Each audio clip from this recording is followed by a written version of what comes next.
Assalamualaikum warahmatullahi wabarakatuh. Perkenalkan, nama saya Desni Vanessa, absen 8 dari kelas 12 IPA 6. Di sini saya akan menjelaskan tentang materi peran Indonesia dalam perdamaian dunia ASEAN. ASEAN didirikan pada tanggal 8 Agustus tahun 1967 di Bangkok, Thailand.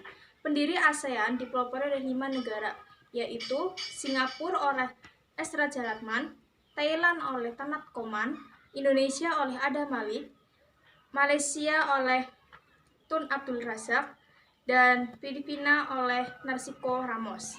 Adapun tujuan pembentukan ASEAN sebagai berikut. 1.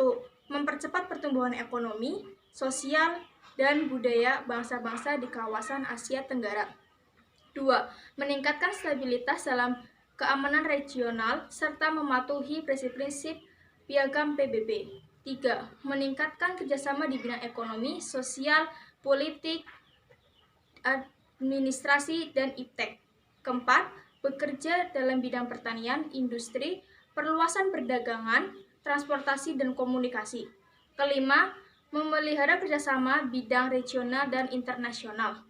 Perkembangan ASEAN. Sejak dibentuk pada tanggal 8 Agustus 1967, ASEAN telah mengalami banyak perkembangan. Salah satunya ditandai dengan diadakan konferensi tingkat tinggi 1 ASEAN yang diselenggarakan di Bali pada 23-25 Februari 1976.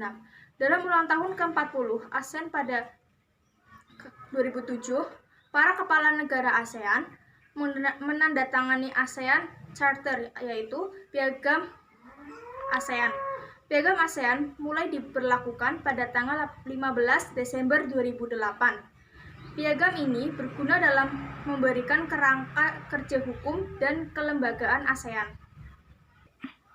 Bentuk kerjasama ASEAN. 1. Di bidang politik dan keamanan, yang bertujuan memajukan perdamaian kawasan dengan meningkatkan kemajuan kawasan. Dalam membangun kerjasama di bidang politik dan keamanan, para pemimpin ASEAN sepakat membentuk ASEAN Community Security yang bertujuan menciptakan kawasan yang damai di antara negara-negara anggota ASEAN dan negara lain. Selain itu, ASEAN Community Security bertujuan menciptakan lingkungan yang demokratis dan harmonis. 2. Di bidang ekonomi, kerjasama ekonomi antar negara ASEAN dilakukan untuk mempercepat pertumbuhan ekonomi di kawasan Asia Tenggara. Pada 2006, anggota ASEAN berupaya mengintegrasi ekonomi ASEAN guna mencapai kemakmuran masyarakat yang merata dan berkelanjutan dengan mencetus masyarakat ekonomi ASEAN.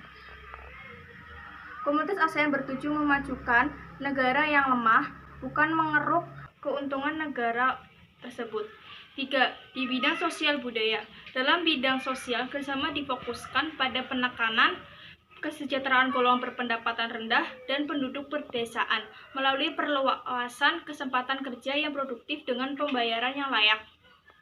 Adapun tujuan kerjasama di bidang sosial budaya antara negara ASEAN adalah agar tercipta kerukunan dan kemajuan bersama. Bentuk kerjasama ASEAN dalam bidang sosial budaya yaitu 1. AFML, 2. ALIC, 3. ACECF, 4. AFSCP, 5. COSD, 6. AWEN, dan 7. UNESCO. Contoh kerjasama ASEAN di bidang sosial budaya. 1. Diadakannya Kongres Pemuda ASEAN. 2. Diperlukan acara program televisi ASEAN. Dan yang terakhir ada OKI, Organisasi Konferensi Islam. Organisasi ini berdiri pada tanggal 25 September tahun 1969 di Rabat, Maroko. Tujuan organisasi ini adalah 1. Memperkuat solidaritas, 2. Melakukan aksi bersama untuk melindungi tempat-tempat suci umat Islam, 3. Bekerja sama untuk menentang diskriminasi rasial. Sekian dari saya. Wassalamualaikum warahmatullahi wabarakatuh.